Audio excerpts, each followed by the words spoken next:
بندہ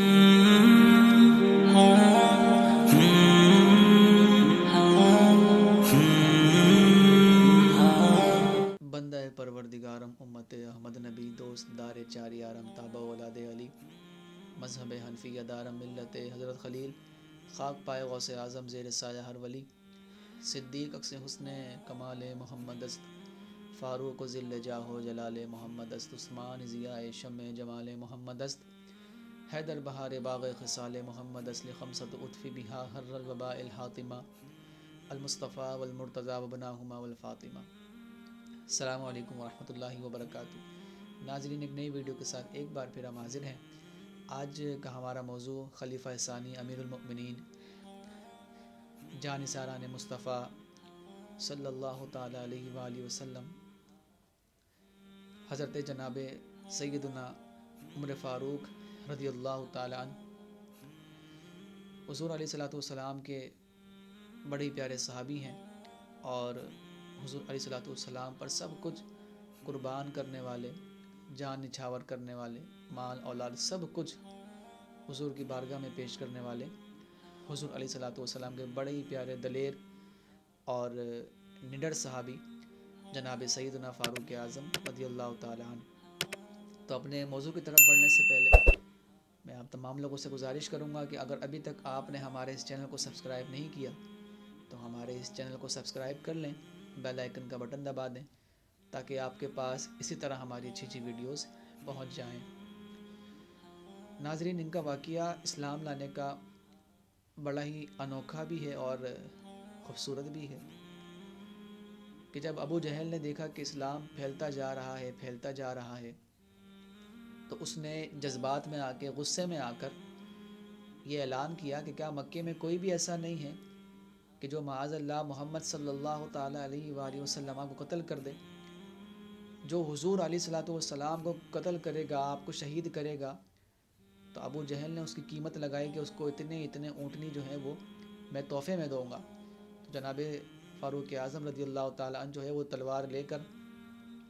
آپ نکلے، کیونکہ ابھی آپ نے اسلام نہیں پڑھا تھا اور اسلام آپ نہیں لے کر آئے تھے۔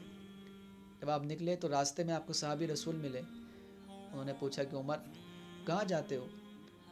تو آپ نے فرمایا کہ میں جو ہے وہ محمد کو قتل کرنے جا رہا ہوں۔ تو انہوں نے فرمایا کہ سب سے پہلے جو ہے وہ اپنے گھر کا حال معلوم کر لو، تم جا تو رہے ہو حضور علیہ الصلوۃ والسلام کی بارگاہ میں، سب سے پہلے اپنے گھر کے حالات معلوم کر لو۔ تو آپ نے فرمایا اچھا۔ جب آپ اپنے گھر پہ گئے تو آپ کی بہن جو ہیں وہ اسلام لا چکی تھی، حضرت فاطمہ بن خطاب رضی اللہ تعالیٰ عنہ، اور آپ کے جو بہنوئی تھے وہ بھی جو ہے مسلمان ہو چکے تھے۔ جب آپ گھر میں داخل ہوئے تو آپ کو قرآن کریم فرقان حمید کی آپ پڑھنے کی آواز آئی، تو آپ کی بہن نے جب آپ کو آتے ہوئے دیکھا تو آپ جو ہے تھوڑی سی سہم گئیں۔ جناب فاروق اعظم رضی اللہ تعالیٰ عنہ جو ہیں وہ گھر میں داخل ہوئے اور بہن سے سوال کیا کہ بتاؤ کیا کر رہی تھی؟ تو بہن خاموش رہی۔ پھر پوچھا، پھر وہ تھوڑے سے خاموش رہیں۔ اس کے بعد جو ہے انہوں نے بتا دیا کہ میں قرآن پڑھ رہی تھی۔ تو آپ نے ضربیں لگائیں اور تلوار کی جو دستہ ہوتا ہے وہ ان کے سر پر مارا، اس سے ان کے جو ہے سر پر سے خون نکلنے لگا۔ تو جناب سیدنا فاطمہ بنت ابن خطاب نے سیدنا فاروق اعظم رضی اللہ تعالیٰ عنہ سے جو ہے وہ اس طرح گفتگو کی اور آپ سے فرمایا کہ عمر، جو خون میرے اندر ہے، جس باپ کا خون میرے اندر ہے، وہی خون جو ہے تمہارے اندر بھی ہے۔ تو مجھے جتنا مارو، جتنا تم نے جو کچھ کرنا ہے کر لو، لیکن میں اسلام سے نہیں پھروں گی۔ جناب فاروق اعظم رضی اللہ تعالی عنہ نے جب یہ منظر دیکھا تو آپ نے فرمایا اچھا بتاؤ کیا پڑھ رہی تھی، مجھے بھی سناؤ۔ جب آپ کی بہن نے قرآن کریم فرقان حمید کی تلاوت کی، اور وہ تلاوت کرنا تھا کہ وہ تلاوت ہو رہی تھی اور اس قرآن کریم فرقان حمید کی ایک ایک آیت، ایک ایک حرف آپ کے دل میں اتر رہا تھا، اور وہ ایسا اتر رہا تھا کہ جناب فاروق اعظم رضی اللہ تعالی عنہ جو تھے وہ بے ہوش ہو گئے، اور آپ جو ہے وہ کتاب نہ لا سکے۔ تو جناب فاروق اعظم جب رضی اللہ تعالیٰ جب ہوش میں آئے تو اس کے بعد آپ نے اپنی بہن سے کہا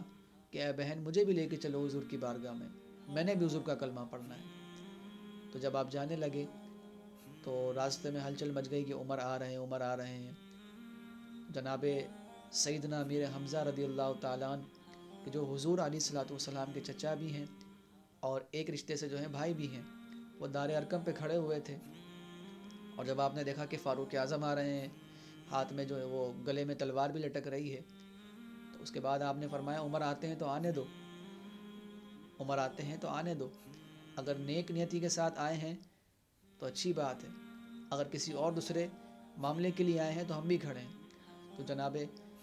فاروق اعظم کو ایسا آتے ہوئے دیکھ کر جب یہ کلمات جناب سیدنا امیر حمزہ رضی اللہ تعالیٰ عنہ نے ادا کیے تو حضور علیہ الصلوۃ والسلام نے فرمایا امیر حمزہ جلدی نہ کرو، ابھی آنے دو عمر کو، کیونکہ حضور علیہ الصلوۃ والسلام نے ایک رات پہلے ہی رب تعالیٰ کی بارگاہ میں دعا کی تھی، یا اللہ عمر کو جو ہے اسلام کی دولت سے مالا مال فرما، یا اللہ عمر کو جو ہے وہ اسلام کی دولت سے مالا مال فرما۔ اب جناب سیدنا فاروق اعظم رضی اللہ تعالیٰ عنہ جو ہیں وہ حضور کی بارگاہ میں آتے ہیں اور حضور کا کلمہ پڑھتے ہیں۔ کلمہ پڑھنے کے بعد حضور علیہ الصلوۃ والسلام سے عرض کرتے ہیں یا رسول اللہ ایک بات میں اگر آپ سے پوچھوں تو آپ برا تو نہیں مانیں گے؟ تو حضور نے فرمایا عمر پوچھو۔ فرمایا یا رسول اللہ آپ سچے، قرآن سچا، کعبۃ اللہ بھی ہمارا ہے، تو حضور کب تک چھپ چھپ کے نمازیں پڑھنی ہیں؟ جب جناب سے فاروق اعظم رضی اللہ تعالیٰ عنہ نے یہ کلمات ادا کیے تو حضور علیہ الصلوۃ والسلام نے فرمایا کہ عمر بات تم کر رہے ہو لیکن تمہارے پیچھے جو ہے وہ جبریل امین کھڑے ہیں اور فرما رہے ہیں اور تمہاری اس بات کی تصدیق بھی کر رہے ہیں۔ اس کے بعد پھر جناب سیدنا فاروق اعظم رضی اللہ تعالیٰ عنہ نے فرمایا یا رسول اللہ میں اور امیر حمزہ ہم دونوں آگے آگے رہیں گے، باقی جتنے صحابہ ہیں وہ سب پیچھے پیچھے رہیں گے، ہم جو ہے وہ کعبۃ اللہ کی طرف جو ہے وہ سفر کریں گے۔ اس کے بعد جناب فاروق اعظم رضی اللہ تعالیٰ عنہ کوہ صفا کی پہاڑی پر چڑھ گئے اور آپ نے اس طرح اعلان کرنا شروع کیا کہ اے لوگوں سن لو، عمر نے حضور علیہ الصلوۃ والسلام محمد مصطفیٰ صلی اللہ تعالیٰ علیہ وآلہ وسلم کا کلمہ پڑھ لیا ہے، اب جو اپنی جان مال بچانا چاہتا ہے تو وہ آ کر میرے آقا و مولا صلی اللہ تعالیٰ علیہ وآلہ وسلم کا کلمہ پڑھ لے۔ اس کے بعد جو ہے وہ اسلام بڑھتا چلا گیا۔ تو جناب فاروق اعظم رضی اللہ تعالیٰ عنہ جو تھے وہ انتہائی اسلام کے معاملے میں سخت طبیعت کے مالک تھے۔ آپ نے کبھی بھی جو ہے وہ اسلام کے معاملے میں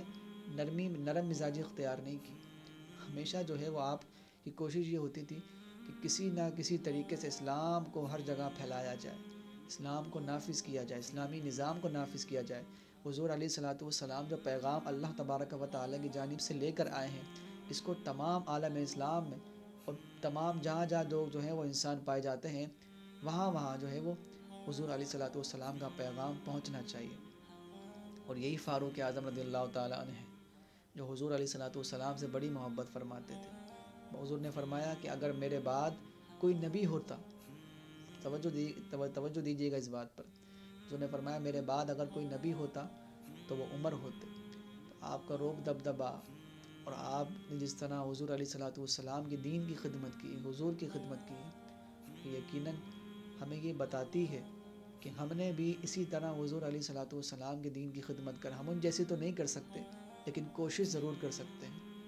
ہم ان کا صدقہ تو ہے وہ ہمیں مل سکتا ہے، لیکن تبھی مل سکتا ہے کہ جب ہم ان کو فالو کریں،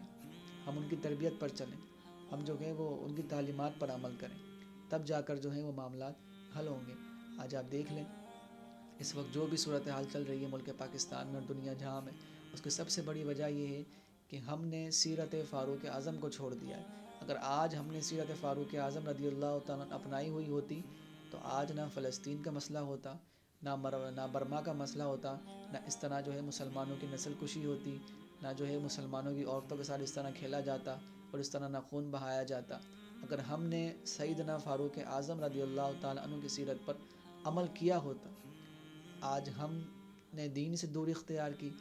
صحابہ کرام علیہم رضوان کی تعلیمات کو بھول گئے، تو آج آپ دیکھ لیں کہ اس وقت جو ہے مسلمانوں کی حالت کیا ہے۔ اللہ پاک سے ہم جو ہے وہ رحم کی ہی اپیل کریں گے، رحم کی ہی دعا کریں گے کہ اللہ پاک اپنے حبیب کے صدقے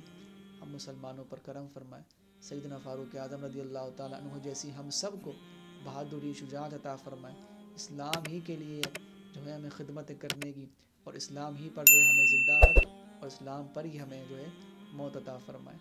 ناظرین، اسی خیال کے ساتھ انشاءاللہ پھر ایک نئی ویڈیو کے ساتھ آپ سے ملاقات ہوگی. تب تک کے لیے اجازت دیں. السلام علیکم ورحمۃ اللہ وبرکاتہ.